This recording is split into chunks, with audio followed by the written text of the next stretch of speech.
বাংলা চলচ্চিত্র ও টেলিভিশনের পরিচিত মুখ প্রতিভাবান অভিনেতা রাহুল অরুণোদয় বন্দ্যোপাধ্যায়। দীর্ঘদিন ধরে অভিনয় জগতে নিজের স্বতন্ত্র উপস্থিতি দিয়ে দর্শকদের মন জয় করেছিলেন তিনি। ছোট পর্দায় অসংখ্য নাটক ও ধারাবাহিকে যেমন তার প্রাণবন্ত অভিনয় ছিল আলোচিত, তেমনি বড় পর্দাতেও তিনি রেখে গেছেন শক্তিশালী উপস্থিতি। কিন্তু হঠাৎ এক মর্মান্তিক দুর্ঘটনা কেড়ে নিল এই প্রাণবন্ত অভিনেতার জীবন। দীঘার সমুদ্র সৈকতে শুটিং করতে গিয়ে পানিতে তলিয়ে মৃত্যুর খবর ছড়িয়ে পড়তেই শোকের ছায়া নেমে এসেছে পুরো বাংলা বিনোদন অঙ্গনে।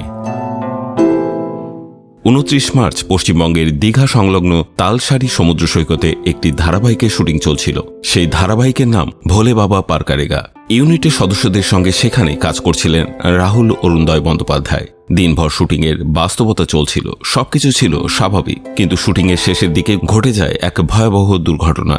ইউনিট সূত্রে জানা যায়, কাজের ফাঁকে বা শুটিং শেষে রাহুল সমুদ্রের দিকে এগিয়ে যান। হয়তো একটু সময় নিজের জন্য করে কাটাতে চেয়েছিলেন তিনি।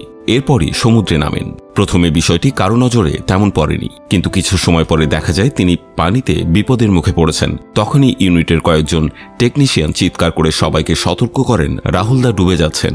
মুহূর্তের মধ্যেই চারিদিকে আতঙ্ক ছড়িয়ে পড়ে। দ্রুত কয়েকজন পানিতে নেমে তাকে উদ্ধারের চেষ্টা করেন।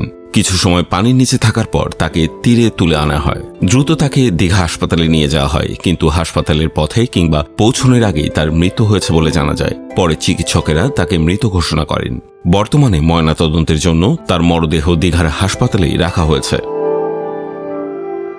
শিল্পী ফোরামের পক্ষ থেকে অভিনেতা দিগন্ত বাগচি জানান, শুটিং শেষ হওয়ার পরই রাহুল সমুদ্রে নামেন। প্রাথমিকভাবে ধারণা করা হচ্ছে হয়তো তিনি সাঁতার ভালো জানেন না, অথবা সমুদ্রের বালিতে পা আটকে যাওয়ার কারণে হঠাৎ বিপদের মুখে পড়েন। যদিও ঘটনার প্রকৃত কারণ এখনও নিশ্চিত নয়। ময়নাতদন্তের প্রতিবেদন এলে বিষয়টি পরিষ্কার হবে বলে জানিয়েছে সংশ্লিষ্টরা। 1983 সালের 16 অক্টোবর জন্ম নেয়া রাহুল অরুণোদয় বন্দ্যোপাধ্যায় বাংলা চলচ্চিত্র ও টেলিভিশনের একজন পরিচিত ও জনপ্রিয় অভিনেতা।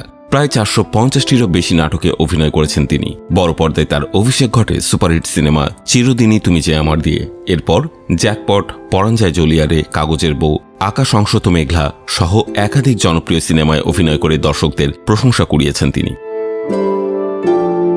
ব্যক্তিজীবনে 2010 সালে অভিনেত্রী প্রিয়াঙ্কা সরকারকে বিয়ে করেছিলেন রাহুল। তাদের একটি পুত্র সন্তান রয়েছে। তবে 2017 সালে তারা আলাদা থাকতে শুরু করেন এবং পরবর্তীতে তাদের বিচ্ছেদ ঘটে।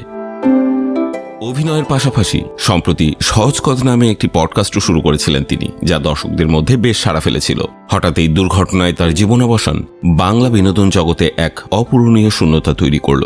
এই মর্মান্তিক ঘটনা এখন শোক আর বিস্ময়ে আচ্ছন্ন করে রেখেছে সহকর্মী ও ভক্তদের।